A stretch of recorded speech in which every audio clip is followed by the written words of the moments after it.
On the surface, it's a compliment. It speaks to her charm, her beauty, her quiet command of a room.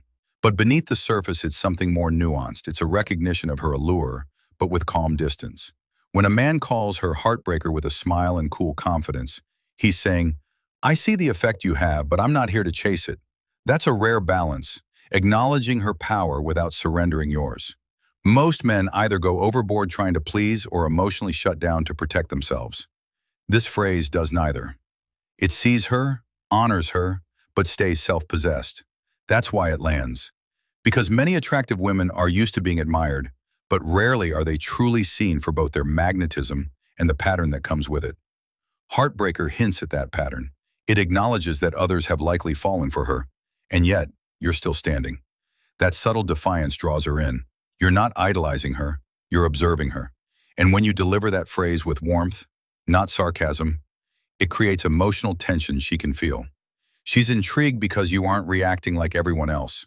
You're grounded, aware, and not trying too hard. That calm independence, that's magnetic. Suddenly, you're not another admirer, you're a mirror, reflecting both her charm and your composure.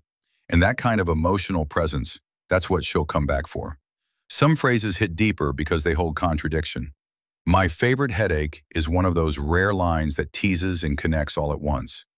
It doesn't just say, "You drive me crazy." It says, "You drive me crazy, and I wouldn't have it any other way." When used during a playful argument or sarcastic back and forth, it signals affection without being obvious. It tells her she pushes your buttons, but she's your kind of trouble. Headache adds tension. Favorite softens it. That mix tells her she gets under your skin, but in a way that's oddly comforting. She's not just frustrating, she's memorable. And that kind of emotional contrast is incredibly engaging. It mirrors the way attraction actually works, not through perfection, but through friction. When a man can hold space for playful resistance without losing his cool, he creates something rare, safety and spark. And there's a deeper psychology here. Mixing challenge with affection taps into the human reward system. That unpredictability, the push and pull, creates an emotional texture that keeps her interested. She never quite knows if she's winning or losing, and that mystery makes the dynamic addictive. But timing matters. You don't use this phrase during real conflict or raw emotion. Save it for those cheeky, lighthearted moments when she knows she's getting to you on purpose. That's when it hits.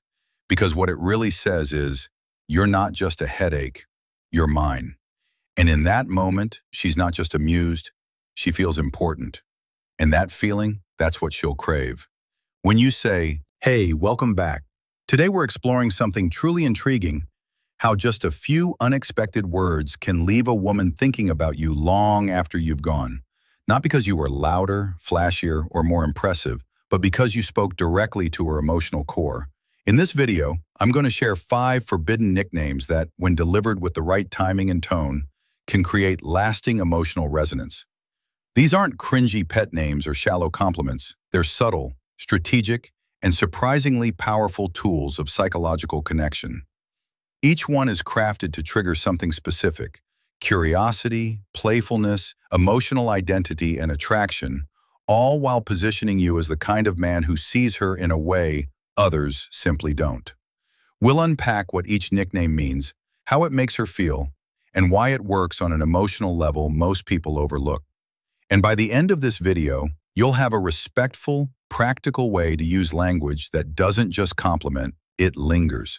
So stick around, because once you understand how to speak with emotional intelligence, your conversations will never feel ordinary again.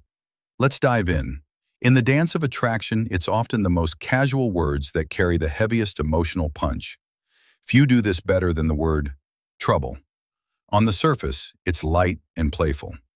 But when delivered with the right energy, a smile, a knowing look, it becomes something much deeper.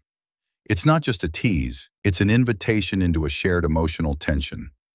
When a man looks her in the eyes and says, "You're trouble," he's not just making a joke, he's acknowledging her ability to disrupt his emotional balance in a way he secretly enjoys.